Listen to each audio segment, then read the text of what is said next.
Welcome to the Builders Podcast, episode 122, Kavin Patel, Mastering Conversion Optimization and White Labeling.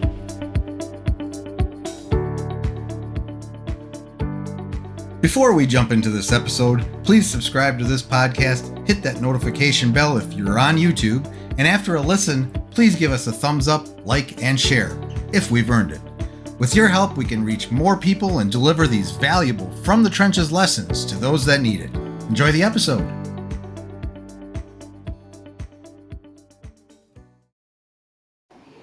Hello, everybody. Welcome to another The Builders. Today, we are joined by Kavin Patel. I was trying really hard to pronounce that. It's not how it's spelled. Welcome to the show, Kavin. Nice to see you, Matt. How you doing today? I'm doing fantastic.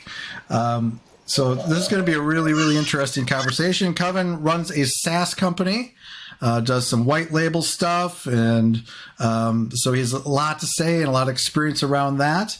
And he likes to talk about bootstrapping and scaling businesses and all that good stuff. So I think it's going to be a great conversation because those are some of my favorite topics as well and things I can relate to in my own business. So what we like to do here on The Builders is start with the story and the background to find out how Kavin was made, what his journey was like, how he got started, how he, stumbled upon entrepreneurship. Was that something, was there an influence back there somewhere? How did we land here? And so I'm going to hand it over to you, Kavin, and say hi and tell us your story. Yeah, appreciate it. Growing up, had basically parents and family members who's always owned businesses themselves, right? You never really heard about people going to college. However, our parents were really keen on making sure we went to college. And it was kind of like a bipolar thing. One time they would be like, oh, you don't need to go to college, just like get into business. And the other time would be like, oh, there's too much headaches in businesses, go to college, work 8 to 5, get your 2-week vacation, enjoy family. And, I got to see both sides of it. I mean, I had cousins and good friends who, went to college and got your, enterprise employment contracts and all of that. Mm-hmm. And what really got to me was, I was hustling at a very young age. I was like the kid who actually would buy those green sour apples, like a bag of them, which would come out to maybe 20 cents a sucker, and then I would sell it for 50 cents. Then I got into burning CDs for people. I downloaded Asper. I was the only person with cable modem in my junior high. And so I was downloading music, ripping CDs for people, $15 a CD. And then, slowly getting into college is when I was really trying to figure out what I wanted to do. And that was the hardest thing ever. I was stuck between a wall. Parents wanted me to go to med school or be an engineer. And I couldn't for the life of me get through OChem. I was like, what the hell is this? And so I got to a point where I just knew that I wanted to do something on the internet. And it started when I met with my other co-founder, Kavin Patel. And he, by trade, he was just a really good designer. He was early on in the Adobe era and using Photoshop and Flash, all these programs that were just really popular when they came out. And so we got into building websites, and from there we kind of just started to carve our niche into conversion optimization. We were helping basically an e-commerce company who sells homeopath weight loss products. They were only doing maybe $500 a month, but we got them up to about $50K a month, and a lot of that just had to do with driving very targeted traffic to landing pages and sales funnels. And so at that time, we had an offshore team. We're let's just go build our own landing page tool, That's when Unbounce was really starting to become popular. But it was still kind of technical to use, and we wanted something just for us to use. So that's where we kind of started that journey into SaaS, like where we transitioned from service to SaaS, and like it's night and day, honestly. It's a lot harder to get these like $100 a month agreements than it is to someone pay you $3,000 for a website, back then. And so, that's where we kind of like started our journey into being an entrepreneur. And what I've really learned from like going from like building websites and going to SaaS is like there's this huge market of just white labeling. If you look at Costco, they have Kirkland, and all they do is just white label premium stuff, and they sell it, and they make their money. The distributor, they make, or their manufacturers, they make their own money. And so that got us interested, because when we were working for this e-commerce company, we were white labeling these diet products for other companies. Like one company would just come out of nowhere and be like, we want 50,000 units. And that would be almost like $100K contract. And like, you would still make good money out of that. And they took on the burden of like doing the support, the marketing, and all of that. And so like when we got into SaaS, we're like, maybe other people want a white label landing page builder. Maybe there's people out there who don't want to go through this painful experience that we did, trying to build and put together a landing page builder that users can use. And so we started to hit up a lot of CRM and marketing automation companies, and SharpSpring ended up being our first customer.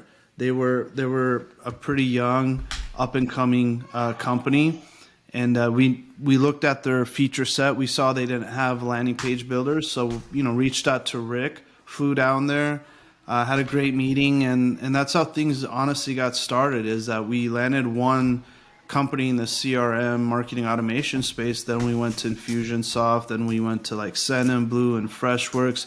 Like these are some of the like top CRM automation companies out there. A lot of people would argue, well, why don't they just build it? And it simply just comes down to like time, right? Do you really want to spend years building a designer tool and then maintaining it, hosting it, keep it going, right? Adding more features to it? Or do you rather just like partner with someone who is like specializing in just that, and they can continue to help maintain that for you at a fractional, time and resource that it takes to get it done. And so that's where we are today. Yeah. There's a lot to unpack there. I always say that, but when I listen to people's stories, it's like there's so many different directions often, because you've been on this journey and you found your thing, what you're passionate about. You found entrepreneurship, and but then you found your way into this realm, which is very interesting. And I can relate to it from a services perspective. We have direct clients, but we have also white label partners where we behind the scenes work with other digital marketing agencies and stuff, and fulfill all their needs related to web design and development in different capacities. That could be some back end, some front end for one, or design for another.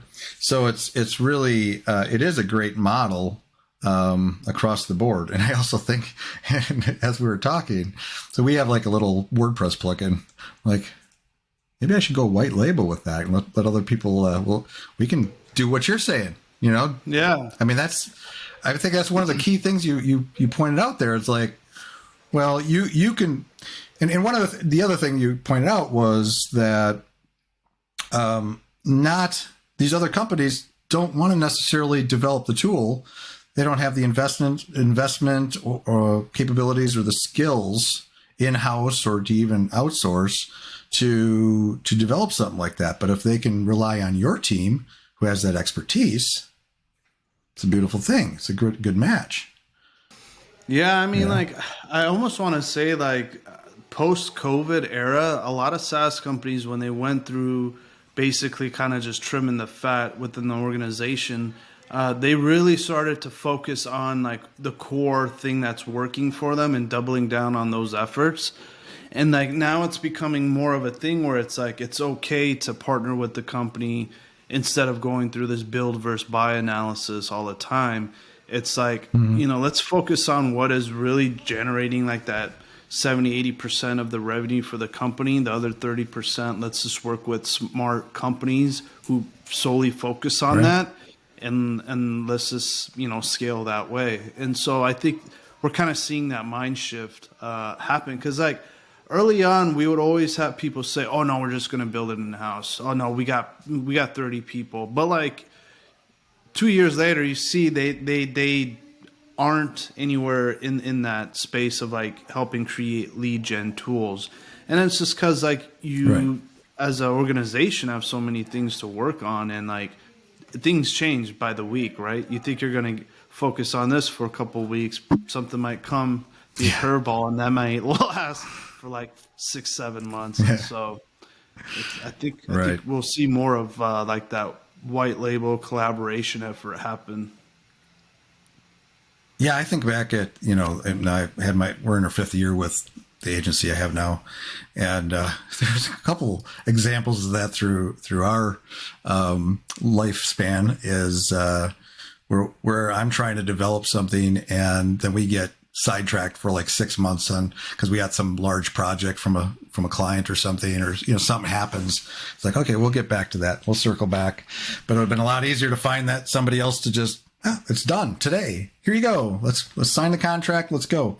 One of the things too, you I think is really powerful. And again, I'm relating a lot here because we do this for others as well. Is that, and it's kind of in my communication. My message is, you should be out doing what you're good at, and whether that's out marketing your products and services and getting the business, and it's kind of nice from your perspective too, right? Where you're just focused on the craft and building that tool and making it as quality as possible and building these relationships, but you're focused on that. They're out there doing your marketing for you and actually, selling your product for you in a way. Yeah, exactly. I mean, just recently, so we're solely focused on SaaS companies right now, but we see that there is a market for digital agencies, right? Like you said, there's this fulfillment piece that they're trying to scale, keep their COGS down, keep the resource down.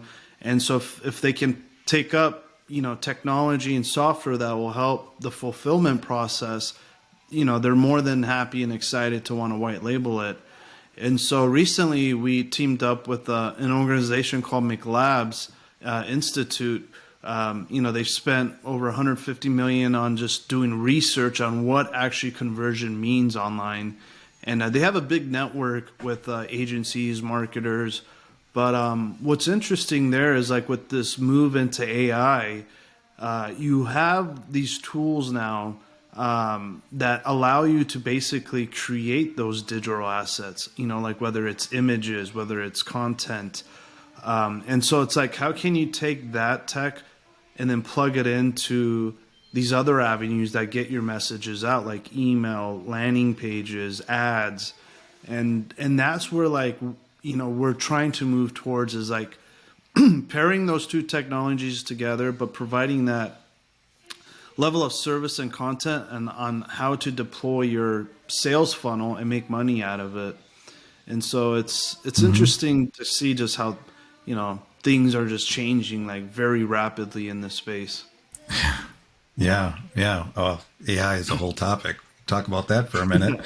I mean, it's AI, with all these new models and generative AI and all that. I mean, is that something you're baking into when you talk more about your tools and stuff and what you actually are providing? But I mean, how much of an impact has AI had already on what you're doing and where do you see it going?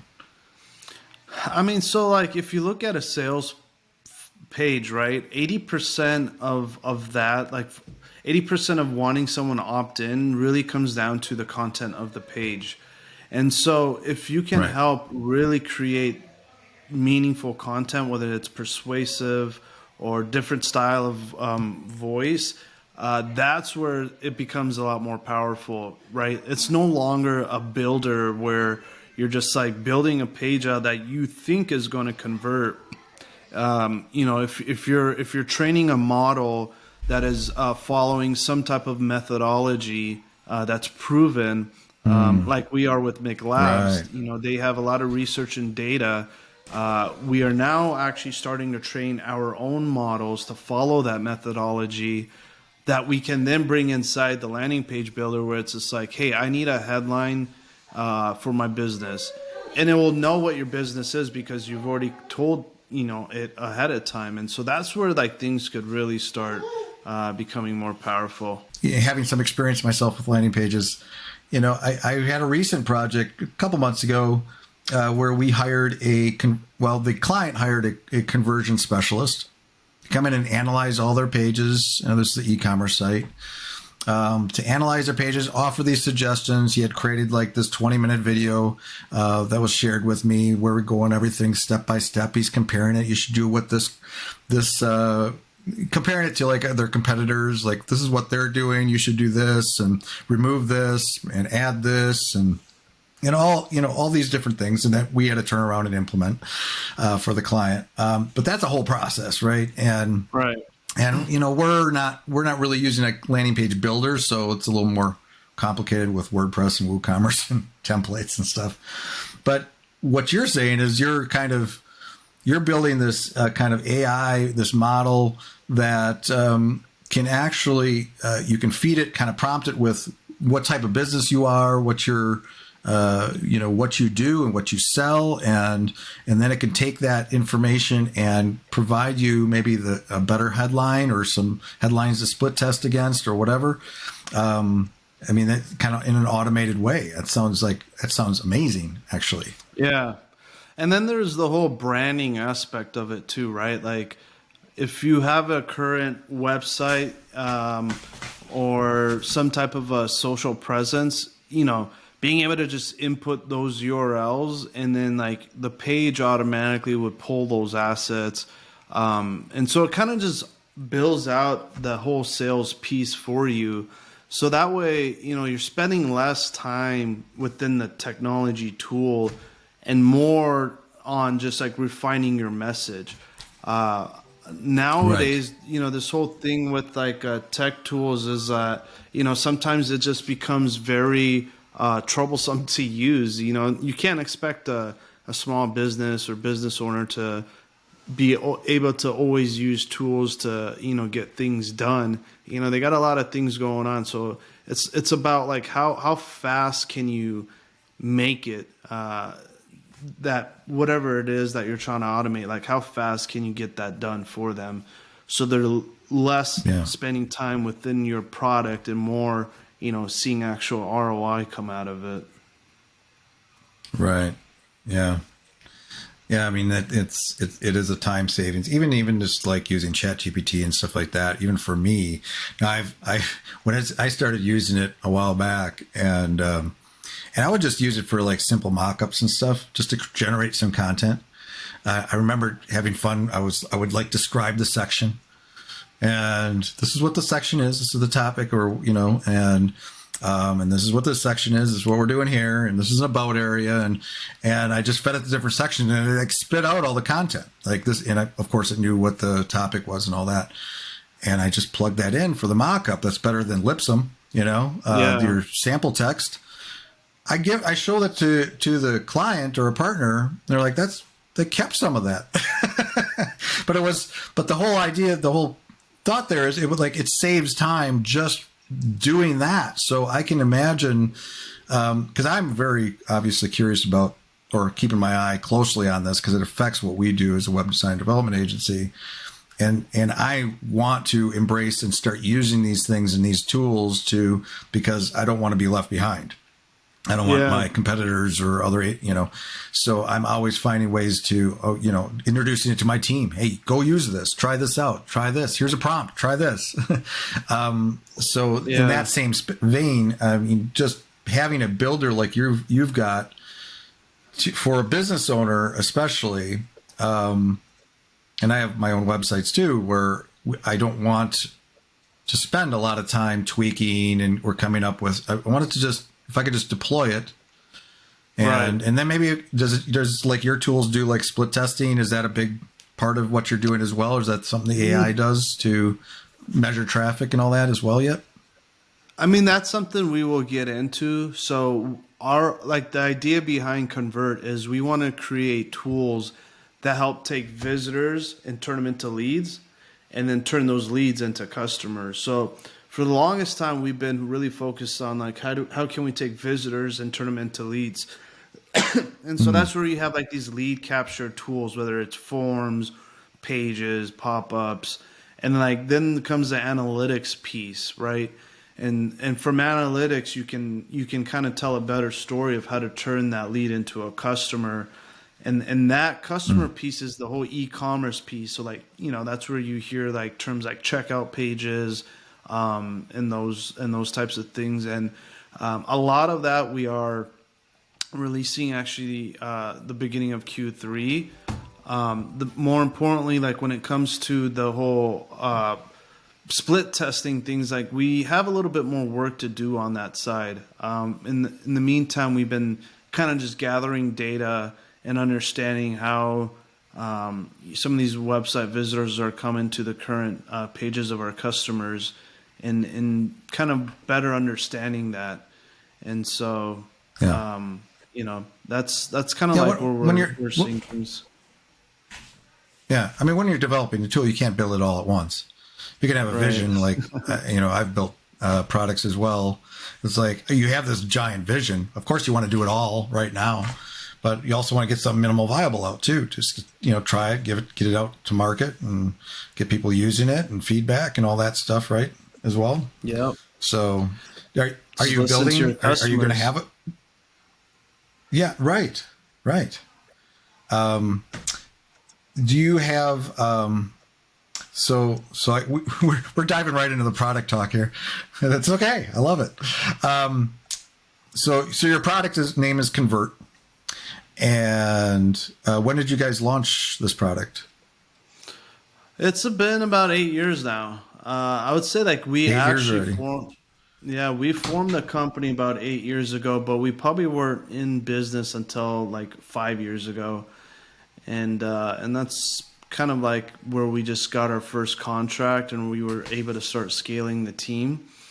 And so it's been, quite the journey. Still have a lot to learn and grow. No, I feel like I've probably bumped into it. I mean, I live and breathe the web. So, but do you have, how does it work in terms of how does it integrate with a website? Is it standalone, or is it something like I'm a big WordPress guy? Is there a WordPress plugin that you guys have developed that you can just pop out landing pages on your WordPress site, or how's that? How do you guys work that? Yeah, so our main focus is really on SaaS companies who want to take a landing page builder, put their name on it, and embed it within their own platform. Gotcha. It's targeted towards SaaS companies right now. We don't have end user model yet. That's where we've actually partnered with the company called McLabs to provide that level of a solution. Because when it comes to the end users, there's a lot of teaching and methodology that needs to be kind of understood until you can actually take visitors and turn them into, leads and customers. Because there's just a very high churn in this market. You see people jump from one tool to the other. And so until you can stand out and provide your own teachings and methodology around like why do these sales funnels convert a lot better to like X, Y, and Z, then people are going to really start buying into it. It's not about like this whole thing of like, well, this tool is a lot easier to use. Their drag and drop builder is a lot easier to use. That's what you hear a lot of people talk about. And we're trying to like move away from that and focus more on how can we actually help people generate leads and provide full like fledged assets that they can just deploy within seconds. So they're more focused on their business and less on the tech piece itself. I'm I'm sure with you just being in this whole digital marketing space itself, you probably look at your cogs too, right? Like how much are you having to spend on this human resource to maybe create this flyer or this website? And then how much of that are you going to be able to add your own margins on top of that? And so, I mean, I'm curious just to kind of understand your process as a digital agency owner. Like, what do you look for when it comes to like increasing your fulfillment and like kind of turning out your output a lot faster? Well, first of all, just a comment on your differentiation kind of focus. Like, it's very interesting because when you think about how can you be different than everybody else, everyone drags and drops. You just do it better than the other guy, a little bit better. What's your real different? What makes you really different? So yeah, for me, like, I think you're saying you're asking me, like if I want to build out pages or build out a website or, how does that process work now, and how could we improve that? How do you evaluate tools? How are you evaluating tools to help your agency grow? So, well, the thing about my agency is we lean into the custom. So that's kind of our whole branding and messaging, is that we're kind of a custom shop. So we do a lot with WordPress, not all. We do some Shopify, and we can build in other ways. But we start with so if we're going to build a site, whether it's for us or for somebody else, we're starting with what's available. So like with WordPress, okay, that out of the box, it does a lot of things already. Then what third-party plugins or things can we leverage to save us time and not reinvent the wheel? And then we find out those edge cases or the things that we can do to customize it, whether that's front end or back end or features or whatever. So it's kind of this process, even from blocks, like, what block plugins are available to create this section for us.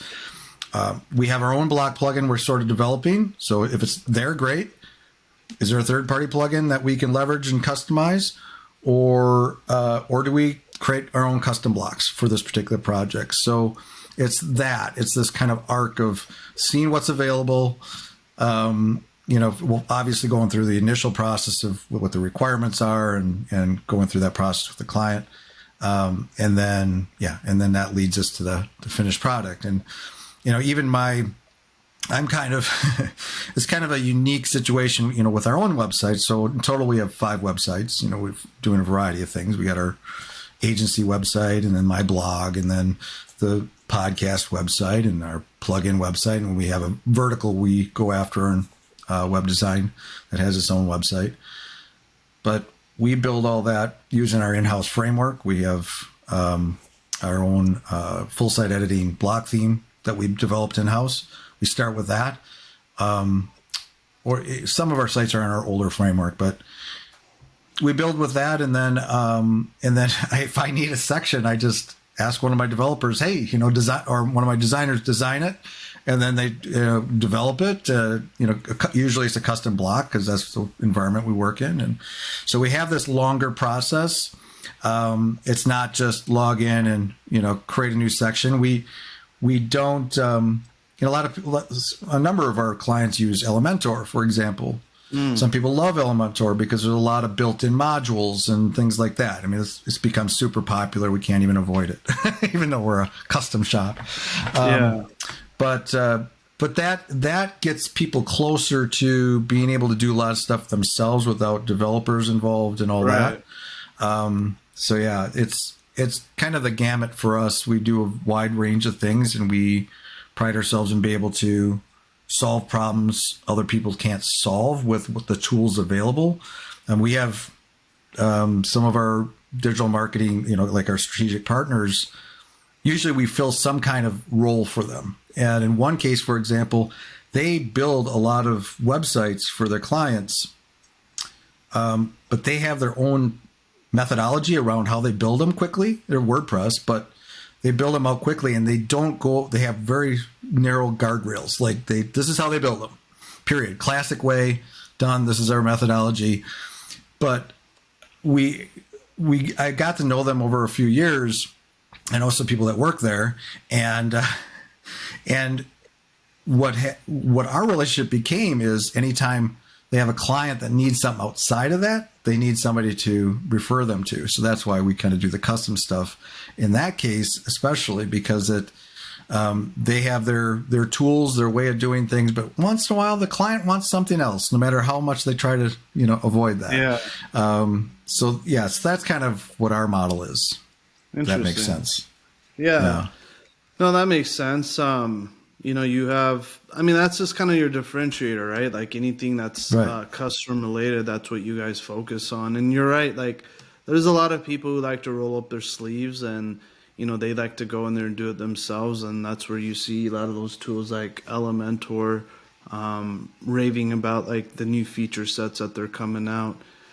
So it's really just finding your ideal market, that serves that you have a market to basically serve, right? And just like doubling down on that. Exactly. There is,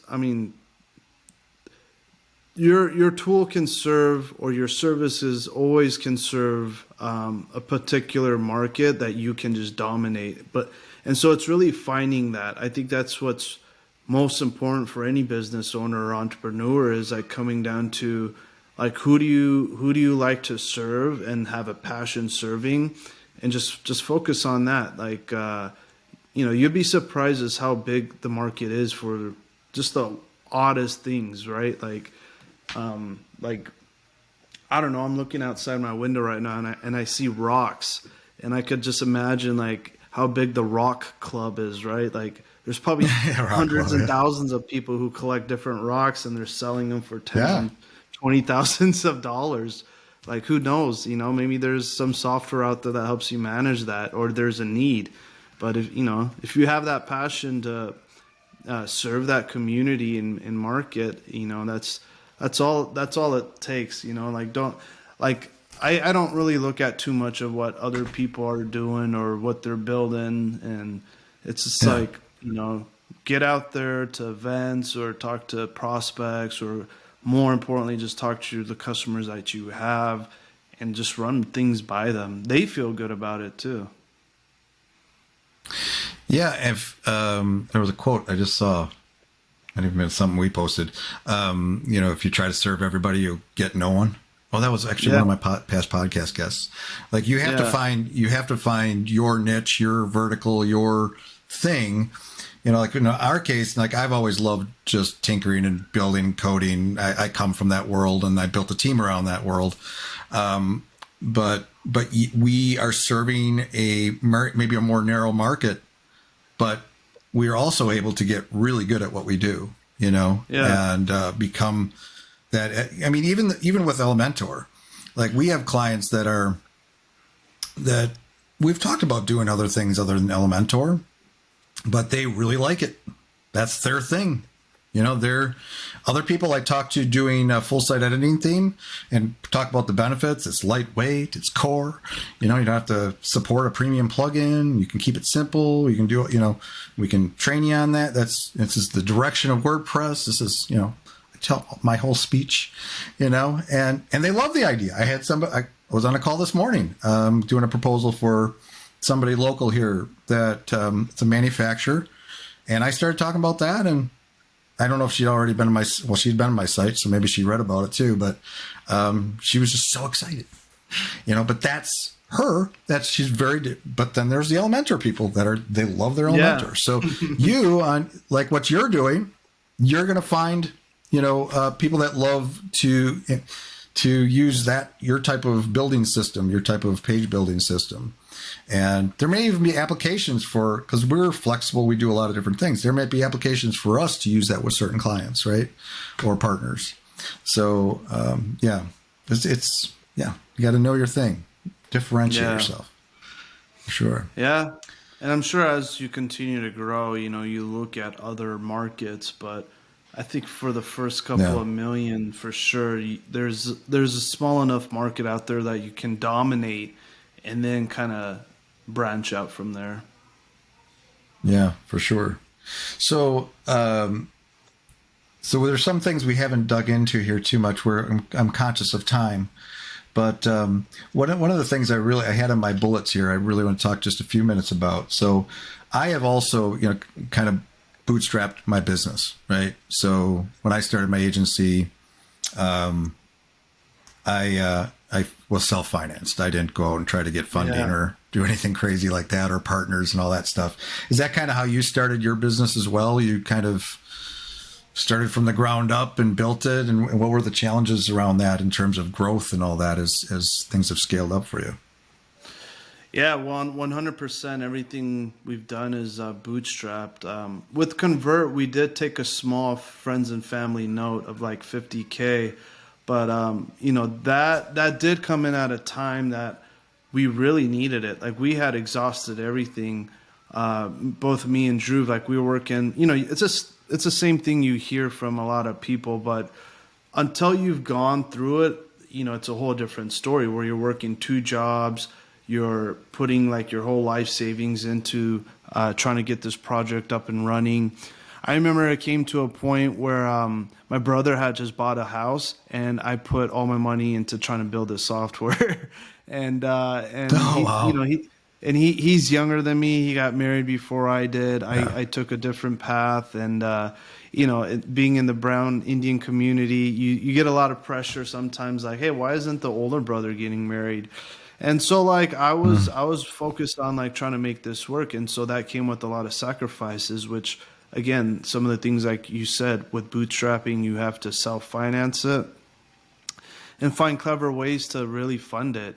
We were working days and nights, and the main thing came to like trying to build an offshore team that allow us to scale and to have better margins, and so like that like made us go out there and be hungry and like talk to customers and get in front of their face and earn that contract.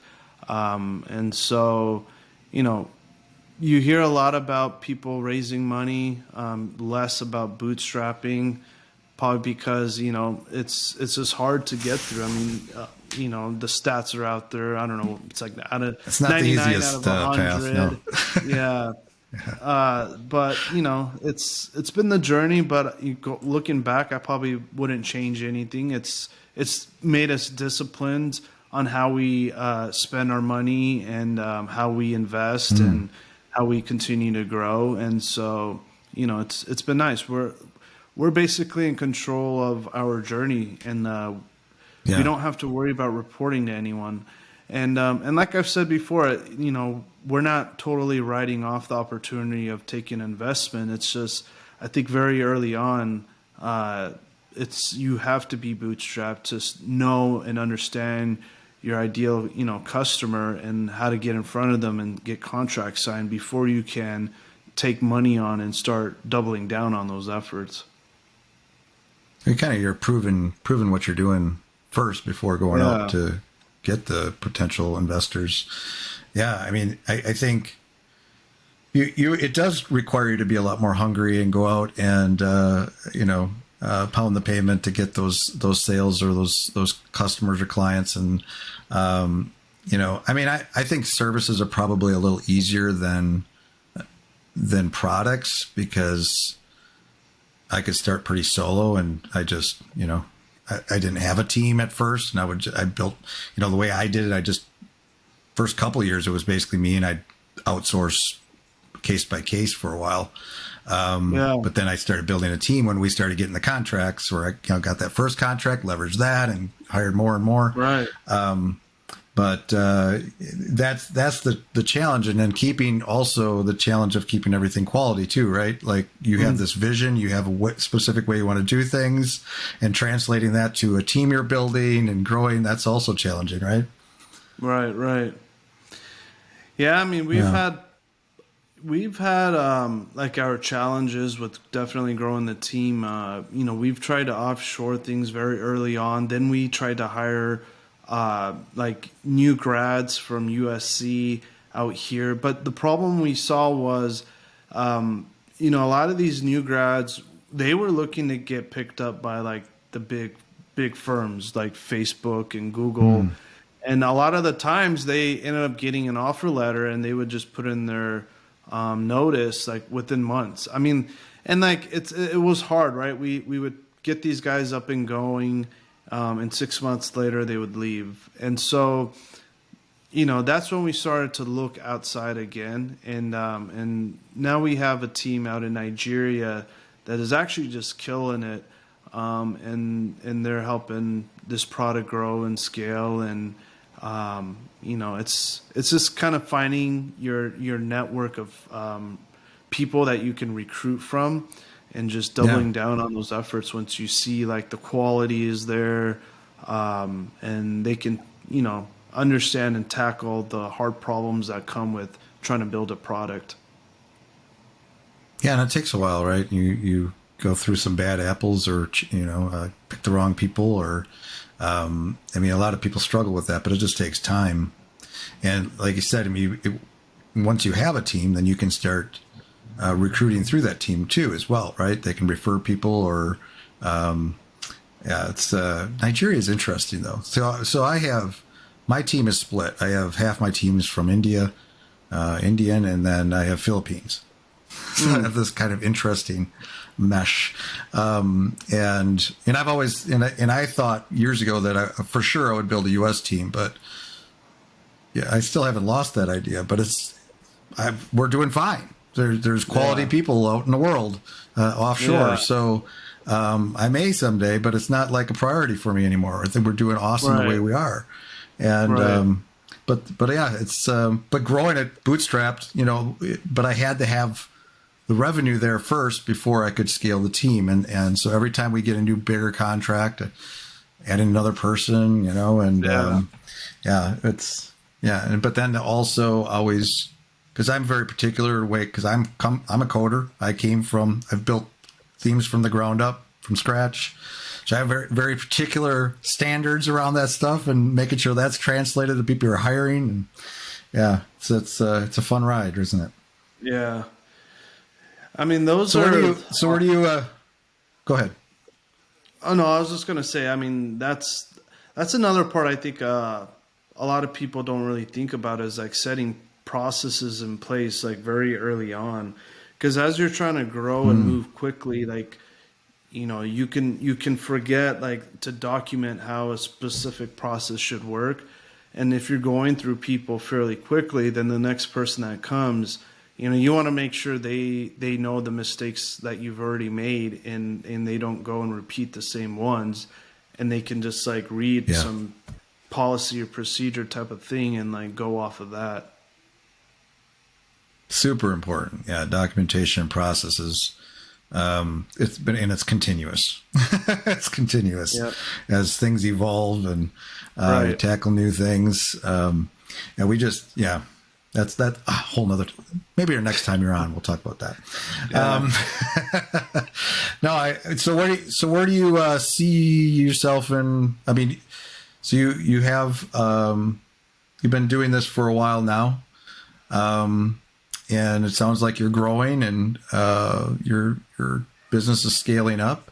Where do you see yourself in 3 to 5 years? Still doing this, or expanding out into new products, or are you just going to be that landing page guy and letting AI do all the work?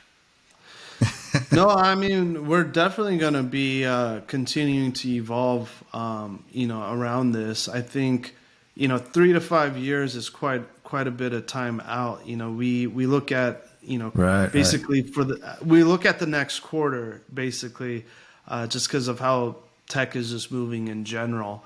And right now we're really focused on just building out that suite that helps marketers, small businesses, agencies, SaaS companies, take those visitors, turn them into leads, and then turn those leads into customers. And so we're really focused on making products that other organizations can white label and either use it for themselves, or resell it to their customers or a market that they have a reach into. So there's quite a different type of models out there that we still need to solve for.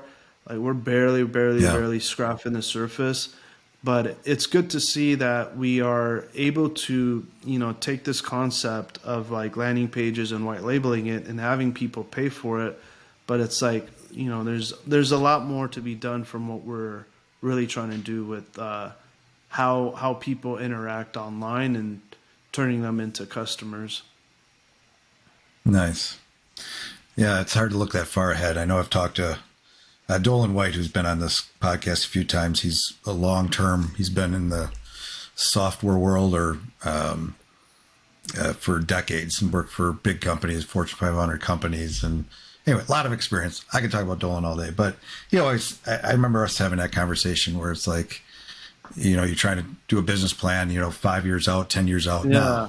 Now, let's think about the next year, maybe the next quarter. Yeah. Because things, especially in our space, when things are always changing so quickly. Yeah. Right. Yeah, for sure. So, if somebody wants to learn more about what you do, and where to find you, first of all, you got your product, your website, which is spelled how? Convrrt.com. It's Convrrt with 2 R's. Yeah, there you go. Convrrt.com. Do you hang out on any social webs at all, like LinkedIn or Twitter or anywhere out there? Yeah, you'll see me pretty active on LinkedIn right now, basically helping kind of share what we've learned through product management and talking to other PMs and VPs within the SaaS industry. And slowly we're going to be getting more onto Twitter because from what I'm seeing, there's a lot of engineers and PMs that live on Twitter too. And I think that's more of our market. Yeah. And so those are kind of like the two avenues that you can keep in touch with us on. Nice. Find them there. Yeah. All right. Well, thanks for joining us, Kavin. Yeah.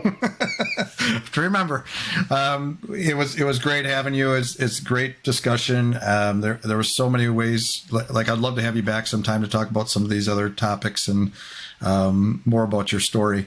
But thanks for joining us. All right. It was a good conversation, Matt.